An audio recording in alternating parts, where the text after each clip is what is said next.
If I had to lose fat fast, here is exactly what I do. No fad diets, no guesswork, just a proven strategy that gets results. And in this video, I'm going to break it down for you step by step to show you exactly what I do to lose fat fast whilst maintaining muscle mass. Welcome to the channel. My name is Ryan. I'm an ex-NFL player, online coach, and natural bodybuilder. And this channel is all about finding the most efficient way to help you lose fat and build muscle. First up, you need to create a calorie deficit. So step one, we're going to find out your maintenance calories. Now, the easiest way to do this, go online, type in calculator.net, look up the calorie calculator. It'll take you 1 minute to enter in your details and it'll spit you out their rough maintenance calories. Now, it's not perfect, but it's a really good start for us. And over the next 2 weeks, as you track your calories and as you track your weight on the scale, we're going to get a really good indication of whether we're on the right track or potentially if we need to drop calories or increase calories. But first up, we're going to find those maintenance calories. Step two, we need to decide on a timeline and also the fat loss goal. Now, for this example, we're going to go pretty aggressive. We're going to go 10 kilos in 10 weeks, which is something that definitely can be done. Okay. Now, I wouldn't suggest this for everyone though. And if you're interested in the criteria that you should be ticking to make sure you're eligible to be able to lose fat this fast, I'll be checking out this video here, which goes into an in-depth conversation about what criteria you should be meeting to make sure you're eligible to be this aggressive with your fat loss phase. But 10 kilos, 10 weeks means 1 kilo per week. Okay. Now for a fat loss of 1 kilo per week, we need to be in a deficit of 7,700 calories per week or 1,100 calories per day.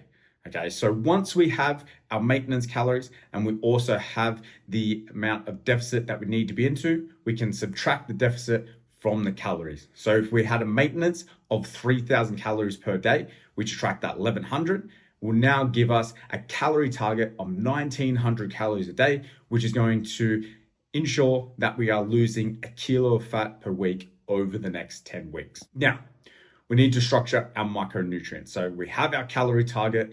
How are we going to make that up?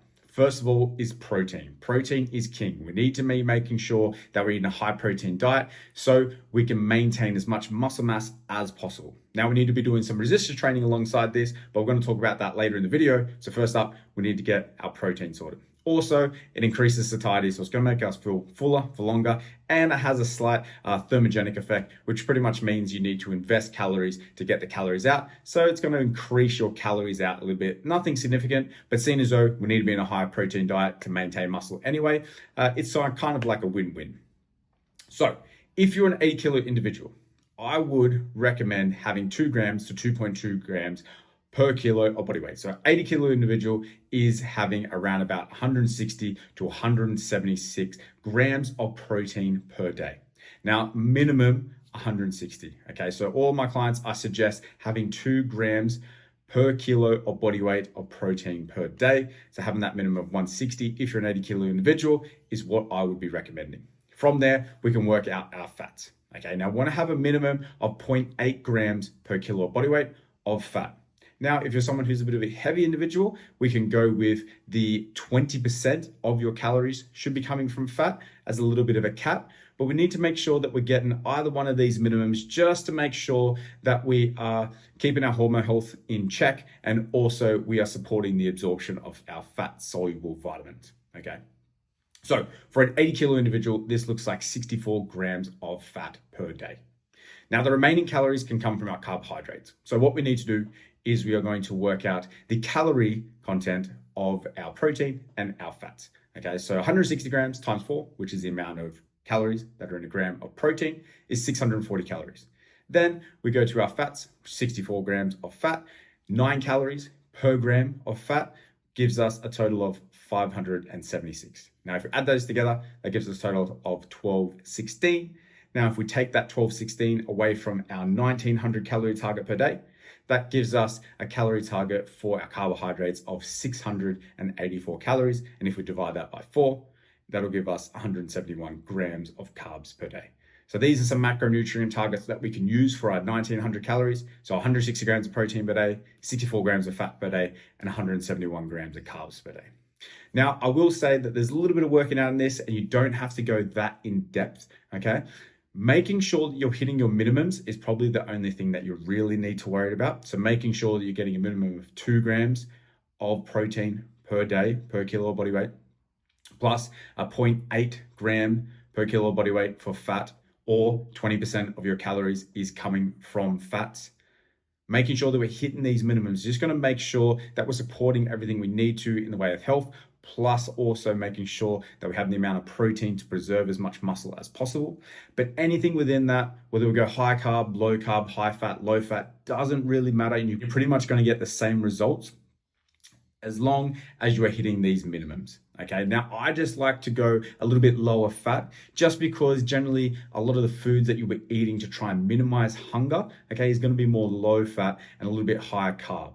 Okay, so which is what we're going to be talking about next. Prioritizing low calorie dense foods. Okay, this is going to help us to manage our hunger in a deficit. If we're going into quite a large deficit, we need to make sure that we can manage the hunger that comes along with a bit of added deficit. So we need to make sure that we're eating as higher food volume foods as possible. So things like veggies, heaps of non-starchy veggies. Okay, super low in calories, going to keep you full of fiber, full of micronutrients, fantastic for your health. Plus fruits. Very good for you, fiber, micronutrients, also full with a lot of water and pretty low in calories as well. Then we have our lean proteins. So things like chicken breasts, white fish, egg whites, lean cuts of red meat. This is going to make it easier to hit our protein target whilst keeping our overall calories relatively low. And next up, we want to be thinking about our high volume carbs. Okay, things like potatoes, pumpkin, oats, fruits. These things are going to ensure that we have enough carbohydrates to obviously fuel our workouts, okay, and to keep us energetic throughout the day, but it's also going to keep our calories low. Potatoes are actually the most satiating food you can eat outside of non-starchy veggies. So incorporating things like potato and pumpkin is going to allow you to feel fuller without adding all the extra calories into it. And low calorie snacks, things like popcorn, fruit, low fat Greek yogurt. If you have a bit of a sweet tooth, you can chuck in some non-sugar soft drinks, which is obviously super low in calories, so next to no calories, okay, whilst getting that sweet taste. Now, I provide you guys with a little bit of a meal plan here, so around about 1900 calories. So you've got egg whites. You can have a whole egg in there as well if you like, but you mostly want to have it from egg whites to make sure we're getting that protein up whilst keeping the calories low. And we want to stack that with as much veggies as we can to really make sure that we're building out that omelet to try and make sure we're getting as much food volume in whilst keeping that calories low. Then for meal 2, you can go into something like a chicken breast and pumpkin salad. Okay, so pumpkin, obviously low in calories. And then again, we want to be filling that salad up with veggies. Spinach is a really good one to make sure that we're getting that high volume in, keeping those calories low. Plus, obviously, it's really good for your health. And we also, if you're using some type of dressing, just making sure that you're having a look at the calories in that dressing. Some can be high in oils and fat, some can be high in sugar as well. So just making sure you're double checking on that to make sure that you're not undoing the hard work of making that salad and having a salad, but then having a high calorie dressing on top. Then for meal 3, a little bit of a snack, low fat Greek yogurt, a little bit of oats and some berries, high in fiber, low in calories, and also high in protein. And then to finish it off, sirloin steak, so a nice lean cut of steak with some mashed potatoes. Make sure we're monitoring how much butter we have, not too much butter, and then some asparagus to finish off as well. If you need further help on this, guys, now I know food is something that people struggle with. I would suggest checking out my 21-step guide to fat loss. Okay, now it's a 21-step email series where I send you everything that you need to know. I go into a lot more detail than what we do in this video, and it's just simple as signing up, and I'll send you an email a day for the next 21 days showing you exactly how to lose fat fast whilst maintaining muscle mass. First up, we're going to be speaking about resistance training, which is going to help us preserve muscle mass. Now, we need to be making sure that we're incorporating some sort of resistance training into our week to make sure we can preserve muscle mass. Okay. Now, I would suggest training a minimum of 4 days a week. However, if you are a beginner and new to weights, you could definitely do 2 to 3 days because you are going to be so sensitive to the stimulus that resistance training provides. You won't have to do as much. But if you're someone who's a little bit into your training journey, okay, maybe you're a little bit more advanced when it comes to resistance training, I'd probably be recommending 4 days a week. Now, I want to focus on compound exercises to make sure we're targeting as many muscles as we can, okay, which is the best thing about compound exercises. Definitely have some isolation in there, but we mostly want to be focusing on the compounds to really make sure that we are optimizing our time in the gym and making it as efficient as possible. Then we also want to make sure that we are pushing our sets close to failure.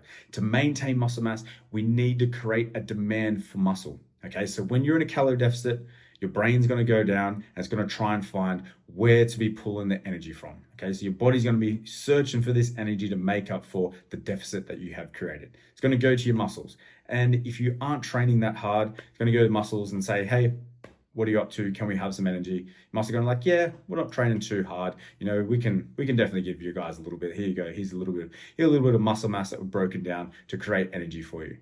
Whereas if you're training hard and pushing your sets close to failure, where you get in that point where it's really starting to struggle for the last couple of reps, then the conversation kind of looks like, hey, muscle, do you have any energy to spare? And they're going to be like, hell no. Do you know how hard this person is pushing us? Do you know how much demand we have on us to make sure we're able to lift these things multiple times a week? No, go see fat, get the energy from them. We can't give you energy. That is why we want to make sure that we're training hard through our fat loss phase. Okay, we want to make sure that we have that demand to keep muscle, if not even build muscle through this fat loss journey. And prioritizing progressive overload. So when your body comes back in a couple of weeks' time and say, hey, do you have any more energy? We're really getting low, even fat cells are getting low.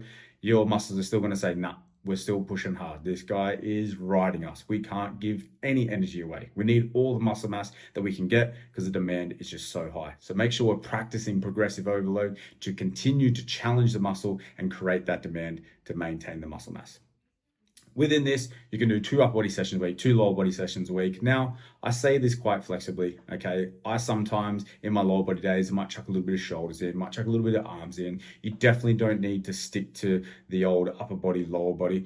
You can be fluid with that, okay? Whatever you're trying to prioritize on, if you want to build bigger arms, you want to build bigger shoulders, whatever the case may be, you can obviously prioritize that within it, but a little bit of structure for you guys. Roughly you want 2 upper body, 2 lower body. Try and make sure we're preserving as much muscle mass as possible. Then from there, we need to keep our NEAT high, okay? So calorie out portion, we need to make sure that we're burning calories, okay? So obviously when we're in a calorie deficit, we need to be consuming less calories than we're burning. So to increase that burning, we want to make sure that we're getting at least a minimum amount of activity per day. Now, I generally recommend 8 to 12,000 steps per day. A really good way to judge where you should be at is just by tracking what steps you're doing now and then potentially increasing that to 8,000 if you're super low, or say if you're around that 8,000, 6,000, you'll just increase by 2,000. Okay, so whatever that gets you to around that range, by increasing by that 2,000 is going to increase your calorie expenditure for the day. Now, I would caveat this with, if you're already over 12,000, I wouldn't worry about adding an extra 2,000 in, because there's a bit of a diminishing returns on how many calories we burn as we increase our activity. So pretty much what this means, if you were to go from say 2,000 to 10,000, you would see a significant increase in the calories you burn on a day-to-day basis. But if you went from say 8,000 to 16,000, you wouldn't see the same amount of calories burned, okay? Because you're quite an active individual already, going super active is not really going to net that many more calories burnt on a daily basis compared to if you went from sedentary to active. That would be a huge extra burn in calories because you're not overdoing it, so to speak, okay? So doing things like walking in the morning, walk in the afternoon, parking further away, taking the call whilst walking. This is why I like incorporating steps. It's not that I'm like anti-cardio or anything like that, but trying to add cardio sessions on top of your already 4 potentially resistance training sessions a week can be a little bit demanding, okay, especially if you live a busy life. Whereas if you're someone who can take calls or can go for a walk whilst taking calls, it's a lot easier to manage. You already have to take that call. It's already going to be a part of your day, so you're not wasting any time by going and doing cardio. But you can get a couple of extra 1,000 steps, burn a few extra calories whilst doing things that you already have to do. That is the main reason why I love steps, is because you can easily just incorporate it into your life, park a little bit further away, okay? Making sure that if you go to the shops, maybe you do the long way around, just trying to incorporate these little things which are gonna stack up to a large amount of calories burnt per day. And last one is our lifestyle factors. So prioritizing sleep is a big one. If you haven't watched my How Sleep Affects Fat Loss, check out this video here. It is a massive eye-opener.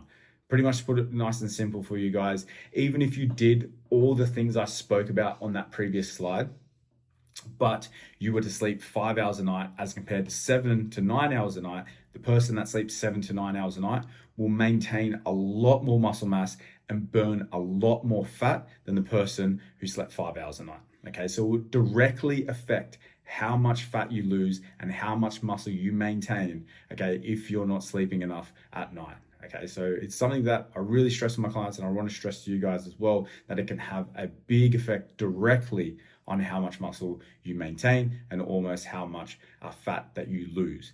And also have the indirect effect as well. You'll be lower in energy. You'll probably get less steps throughout the day. You're going to be a lot more cravey, a lot more hungry because you want to eat your energy back. So all of these things kind of compound on each other and snowball and make it a lot harder to maintain a good fat loss phase whilst being a little bit sleep deprived.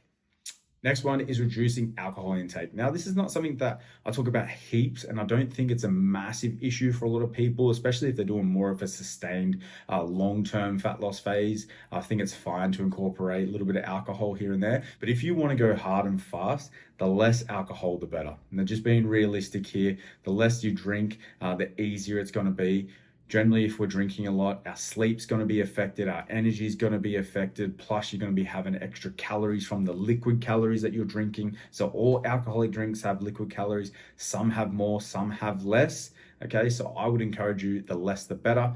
However, if it's something that is a part of your lifestyle, potentially you have an event that you just can't not go to, maybe it's a wedding of your best friend or something like that. Obviously you have to attend, but it might be during your fat loss phase. Here's how I would approach that situation. Try to make sure you're having low cal drinks. So spirits with something like a Diet Coke or mineral water or sparkling water or whatever the case may be, wherever you're from, it's called different things. I'd be having that. Low carb beers, also a good one. Just staying away from cocktails. Generally white wines are a lot more calorie dense. So having more low carb spirits with diet soft drink is generally a better option, or low carb beer. And then trying to drink majority of your drinks early in the night. Okay, this will make sure that it has a minimum effect on our sleep disruption. So if you can have majority of your drinks earlier in the day and start to sober up before you go to bed, you're going to have much better sleep than if you sort of backloaded it and had a lot of your drinks before just going to bed and you went to bed, like a better word, drunk. You would have a much better sleep going a little bit more sober than what you would be going a little bit more drunk. Okay, so that's something that you can think about. So say if you are going to a wedding, whatever the case may be, maybe having a few drinks early and then maybe starting to taper off as the night goes on. And then also planning food, planning drink in advance to make sure you don't blow out your calories. So trying to stick to the low cal drinks, okay, when we're having our alcoholic drinks. And then also along with that, trying to just prioritize protein feedings, okay, as you're going to be getting these extra calories. So just make sure we're keeping our protein high, okay, whilst keeping our calories low for the food that we're having, to just make room for the extra alcoholic drinks that we're having, to try and make sure that we're hitting the overall deficit that we need to for the day, whilst still obviously enjoying ourselves. So I hope you enjoyed this one, guys. As I said, if you'd like a little bit more information, a little bit more in depth on this, go check out the 21 steps to fat loss guide. Link is in the description below. But until next time, I'll see you in the next one.